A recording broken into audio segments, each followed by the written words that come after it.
कालखंड हा SI करता निवडलाय याचा अर्थ स्पष्ट आहे की वारकरी मंडळींना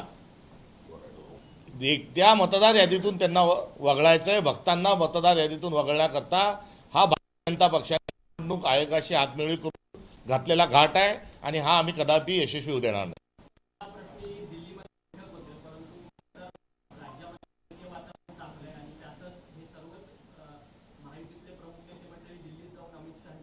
काल 3 तास रस्ता जाम केला महाविकास आघाडीने. त्यात शशिकांत शिंदे साहेब, दानवे साहेब हे आम्ही सर्वजण होतो, रोहित दादाही त्या ठिकाणी होते, मित्रपक्ष होते.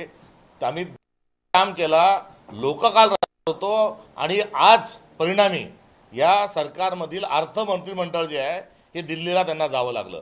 ही विरोधी पक्षाची आणि जनतेची आणि शेतकऱ्यांची ताकद काल दाखवली करिता कालचा आमचा जो चमत्कार होता. म्हणून आजचा दिल्लीश्वरांना नमस्कार घालण्याकरता मंत्रिमंडळ दिल्लीला ठाण मांडून बसलंय.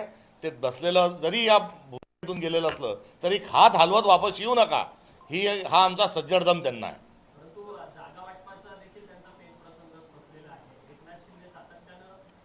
ती गँग ऑफ ट्रिपल इंजिन सरकार आहे, त्यांच्यामध्ये टोळी झालेला आहे. सत्ता पिपासू लोक आहेत, त्यांचा हा सत्तेसाठी हापापलेल्या लोकांचा हा सर्व डावपेचाचा खेळ आहे.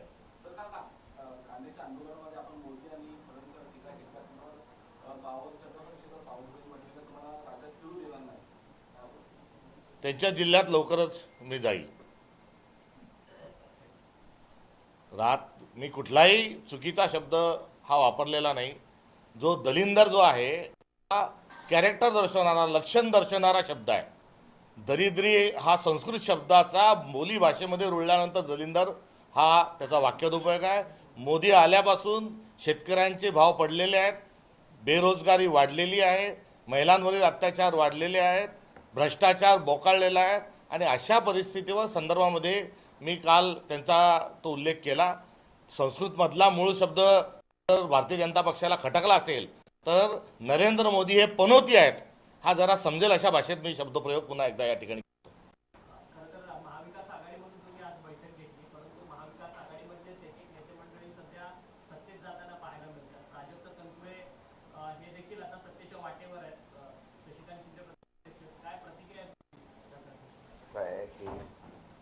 निवडणुकीच्या माध्यमातून पण बातमी आम्हाला कळलेली आहे.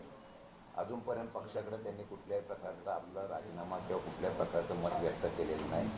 परंतु मला वाटतं की मागच्या निवडणुकीच्या वेळेला काही चौकशा त्यांच्या मागे लावलेल्या होत्या, त्याच्या संदर्भामध्ये दबावाचं तंत्र वापरण्याचा प्रयत्न आहे. त्यात वापरल्यानंतर किंवा विधान परिषदेच्या माध्यमातून विधानसभेच्या निवडणुकीला त्यांना काही आश्वासन दिलं असेल तर मला वाटतं त्याप्रमाणे त्यांनी निर्णय घेतला. माझ्याशी चर्चा होईल तेव्हा मी त्याच्यावर प्रत्यक्ष स्टेटमेंट देईन, त्याच्यावर प्रत्यक्ष पण मी बोलेन. दुसरी गोष्ट आहे जो निवडणुकीच्या आज झाली त्यामध्ये 70 जागेच्या चर्चा केलेली आहे. 29 तारखेला बैठक होईल आणि त्या बैठकीमध्ये अंतिम होतील.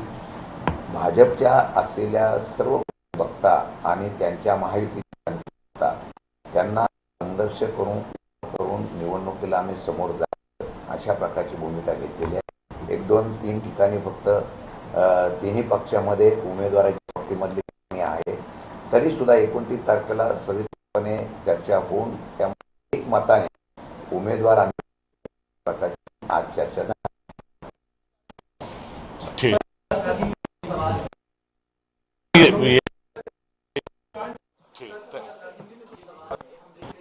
आज विकास आघाड़ी जिसमें पार्लियामेंट सुप्रिया सुळे जी वहाँ पर मौजूद थे.